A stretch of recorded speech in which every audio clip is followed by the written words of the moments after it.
Et comme vous le savez, eh bien, nous sommes au mois de novembre. Et qui dit novembre dit Movember. Voilà, Ouais, tout à fait. On a l'habitude depuis quelques années maintenant, bientôt 20 ans. Hein. C'est vrai. Ouais. On va en parler. Hein. C'est une opération, donc Movember, qui a été lancée en 2003 en Australie. L'objectif, évidemment, est de sensibiliser aux différents cancers qui touchent les hommes, comme celui de la prostate ou des testicules. Mais il s'agit aussi de parler surtout de la santé mobile, de mettre le focus sur la prévention aussi. Tous les sujets donc, font partie de cette campagne qui a déjà permis de financer des centaines de projets. Et l'hôpital universitaire de Bruxelles, composé donc d'Erasme, de l'Institut Jules Bordet et de l'UDERF, eh bien, soutiennent cette initiative et rappellent l'importance du dépistage des cancers. Et on va en parler avec notre invité en plateau, Romain Diamant, qui est urologue. Bonjour. Bonjour. Alors, on voit aujourd'hui que les hommes, malheureusement, ne sont pas égaux, évidemment, face au cancer. Il y a des causes de cancer aussi qui sont indépendants, en fait, du mode de vie. Oui, tout à fait. Alors, en l'occurrence, on parle ici du cancer du testicule et de la prostate, donc pour le Movember.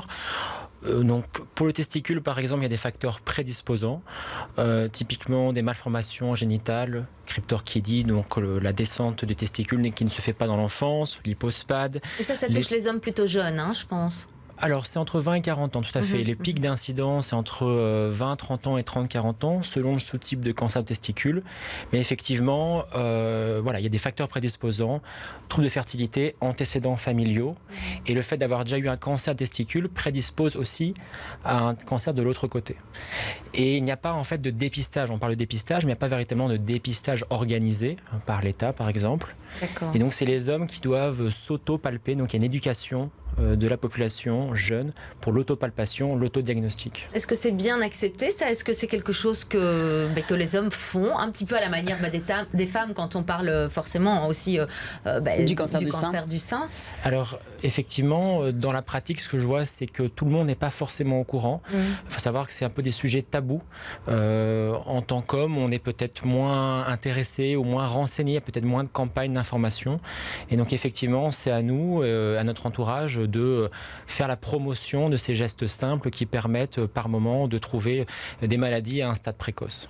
Et c'est à quel moment que vous intervenez en tant qu'urologue? Alors dans le cas de ce cancer par exemple, on détecte quelque chose, une anomalie, hein, parce que c'est un mécanisme en fait, cette descente du testicule. Grosso modo, en fait, voilà, la palpation permet d'avoir une idée de l'anatomie classique et en cas d'anomalie de consulter un médecin généraliste, urologue.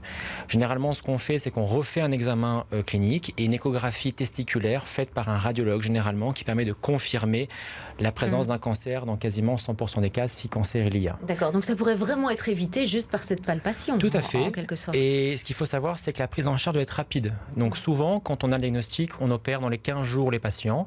Pourquoi? Parce qu'on peut guérir les patients. C'est un des rares cancers où le taux de guérison avoisine les 100% s'il est pris à temps. Et donc il n'y a pas de traitement après de chimio ou de radiothérapie? Alors tout dépend. On analyse la pièce opératoire, donc testicule, et sur base de plusieurs critères, on peut faire par moment une chimiothérapie adjuvante, mais par moment la chirurgie se suffit à elle-même. Ouais. D'où cette sensibilisation en ce mois de novembre. C'est important de rappeler et de peut-être abattre un petit peu ces tabous et oser se palper en effet les testicules pour éviter et guérir surtout. Il y a également ce cancer de la prostate qui lui est peut-être plus présent parmi la population masculine. Oui, en Belgique et dans le monde, c'est le deuxième cancer le plus fréquent après les poumons. En 2020, c'est 10 000 nouveaux cas en Belgique, donc c'est quelque chose de fréquent. Et alors, le dépistage ici, c'est beaucoup plus controversé, donc il n'est pas organisé non plus.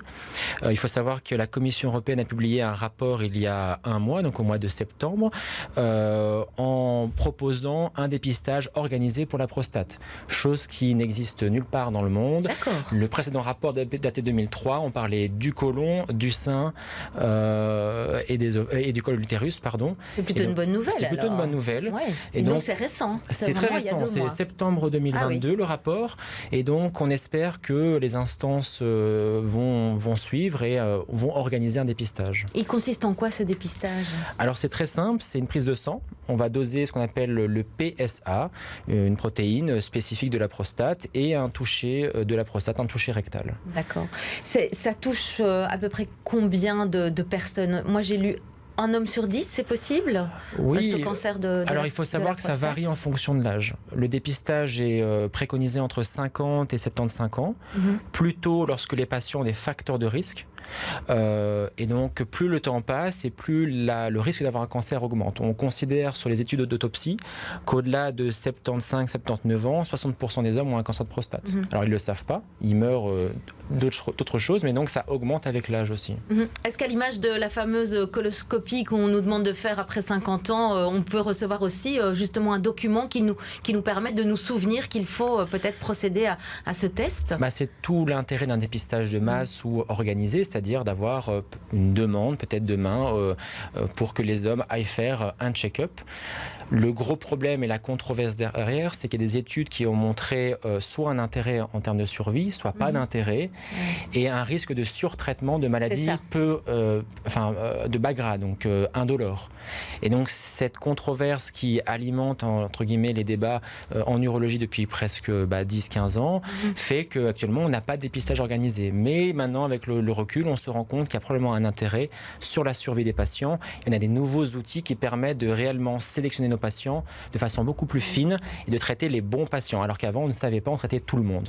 Et c'est aussi parce que justement c'est souvent les hommes âgés, comme vous l'avez dit, qui développent aussi un cancer de la prostate. Ça veut dire qu'on ne va pas investir non plus dans des traitements et éventuellement lourds pour ces hommes qui ont déjà presque 80 ans. Pas forcément, parce qu'on arrête à 75 ans, c'est un peu arbitraire. Il faut savoir que le cancer de prostate, je vous l'ai dit, est très fréquent chez les personnes âgées, mais qui va mourir d'autre chose. Et donc la question est de savoir qui doit être traité, et surtout que si cancer il y a, généralement, le jour où les métastases ou la mort arrivent, c'est quelques années plus tard. Et donc, on considère que le dépistage en vaut la peine pour des gens qui ont une espérance de vie d'au moins 10-15 ans. Et donc, à 80 ans, l'intérêt est tout à fait relatif, voire inutile. Et donc, c'est important de sélectionner les patients qui doivent être dépistés.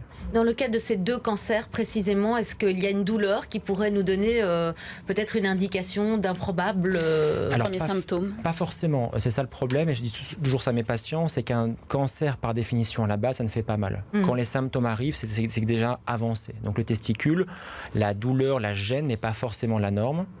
Et pour la prostate, les symptômes urinaires sont aussi présents chez le patient qui n'a pas de cancer. Et donc c'est très compliqué d'associer un symptôme à une pathologie cancéreuse. Et donc après une palpation par exemple des testicules, qu'est-ce qui doit alerter l'homme qui l'a fait? Toute anomalie, c'est-à-dire un gonflement, une induration, une gêne, une pesanteur, toutes ces choses qui changent de la normale et qui doivent faire l'objet alors d'une consultation et d'une échographie.